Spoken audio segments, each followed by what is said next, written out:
In American restaurants, you're paying over $20 for microwaved frozen food, and people are wondering why no one wants to eat out anymore. Red Lobster really shut down several locations with absolutely no notice whatsoever to the people that work there. So, little update, guys. I still have not gotten paid, and apparently, I'm pretty sure they're not going to pay any of us. You ever notice how every time you drive past a Denny's or TGI Fridays, the parking lot's half empty? The lights are still on, but no one's inside. Tables that used to be packed with families on a Friday night are now collecting dust. It's not just your city. Restaurants all across America are shutting down for good. Denny's, Applebee's, Red Lobster, TGI Fridays, the same places that defined eating out for decades, can't even fill a booth anymore. And it's not because the food suddenly got worse. It's deeper than that. People just don't eat out like they used to. Inflation hit everything: ingredients, labor, rent, utilities, but customers' paychecks didn't grow the same way. That $12 burger from 2018, it's $20 now. Families are cutting back, servers are getting fewer tips, and managers can't keep the doors open when half the seats are empty on a Friday night. Then there's competition. Local spots, ghost kitchens, fast casual chains, food delivery, everyone's fighting for the same dollar. Uber Eats made it easy to order in, but it also killed the dine-in experience. People want convenience, not a menu.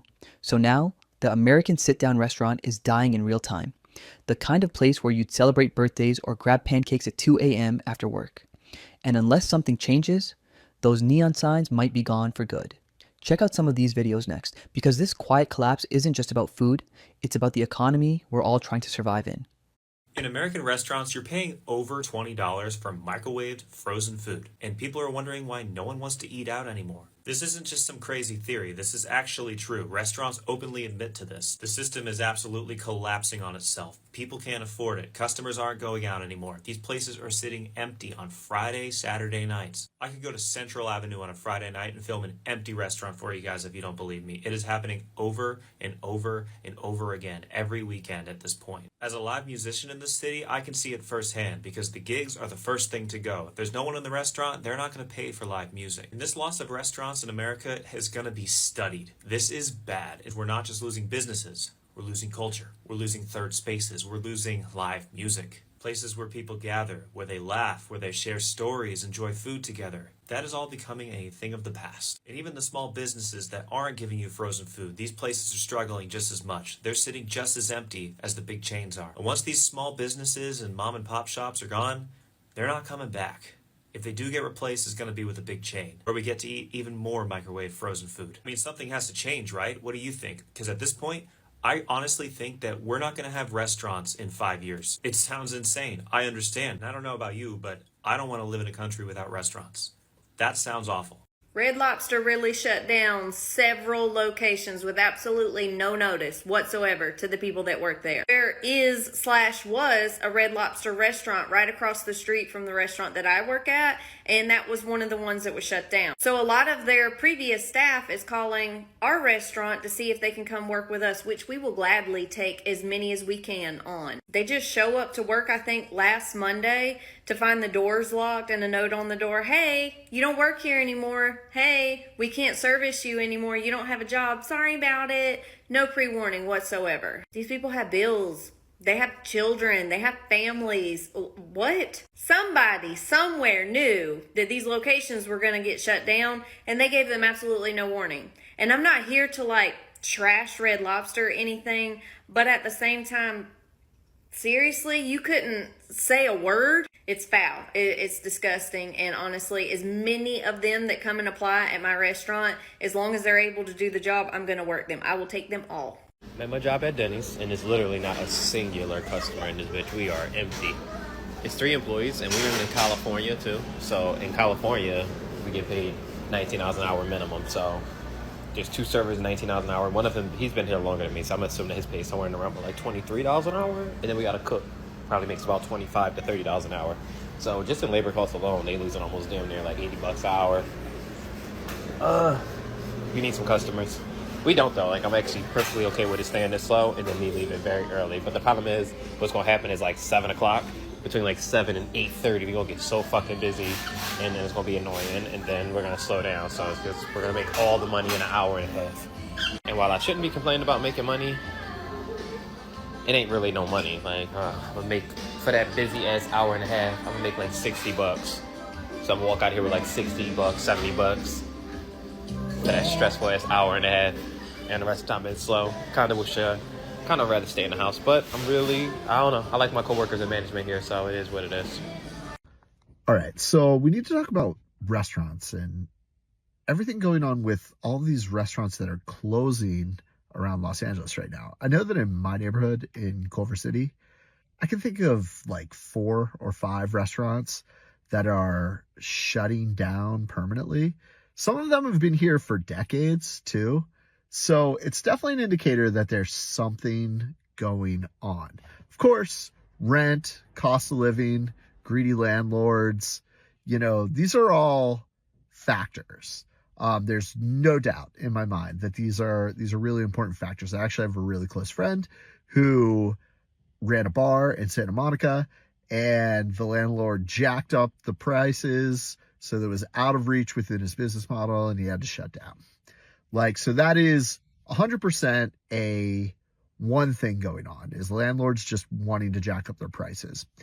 I think the other thing going on, and of course, another thing going on is people just aren't going out as much. They're mindful of their wallets. They don't want to eat indulgently and keep some of these establishments in business because everything has gotten more expensive. I think one of the issues, though, that's happening is actually a bigger California issue with development and housing. So we have massive housing problems all around Los Angeles. We need more housing. And you hear all the time about how we need more multi-use housing that blends commercial space with living space, etc.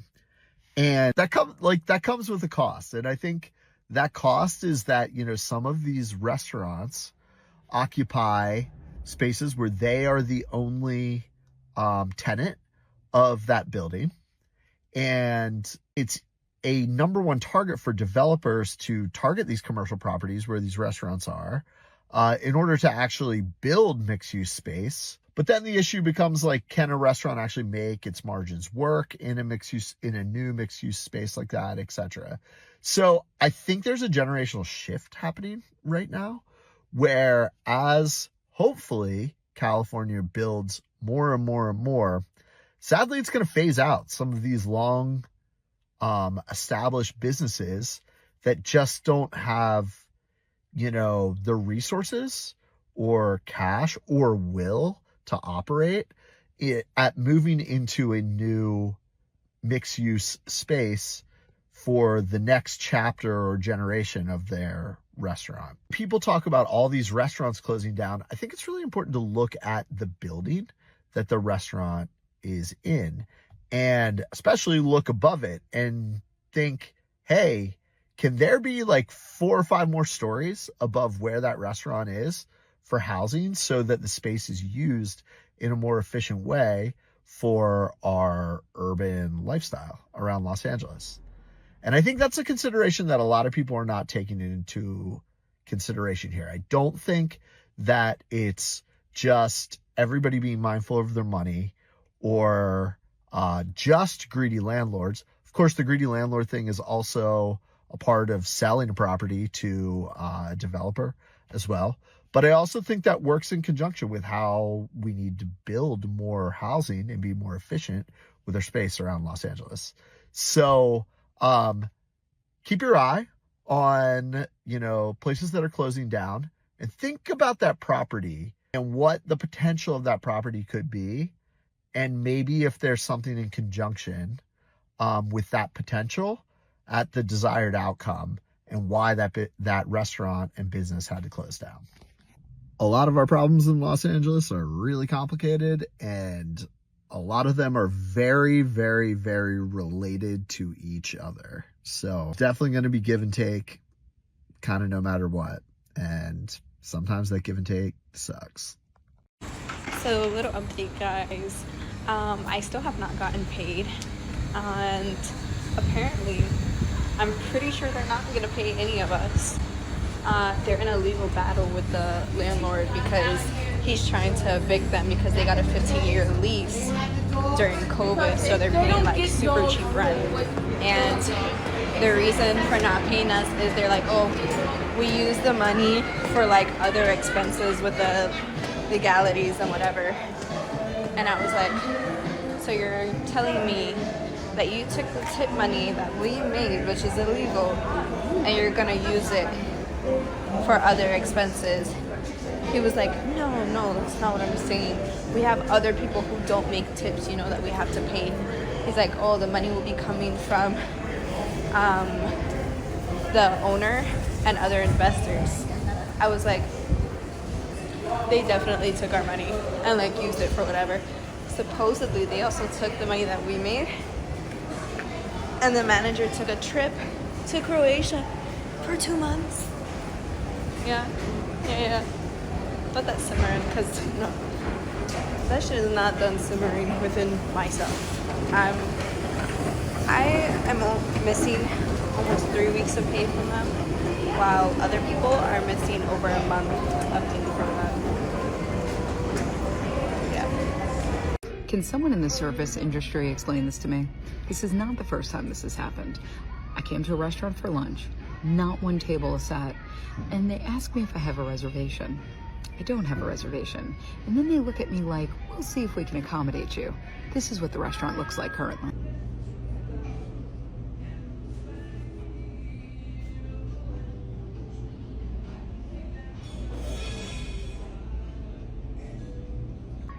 So good news, they were able to accommodate me. Now, I'm gonna have my lunch, and when I'm done with my lunch, I'm gonna take another video of what the restaurant looks like, because maybe unbeknownst to me, in the next 30 minutes or an hour, it's gonna be packed. Maybe the restaurant's closing, they just turned off all the lights, and I'm the only one in here.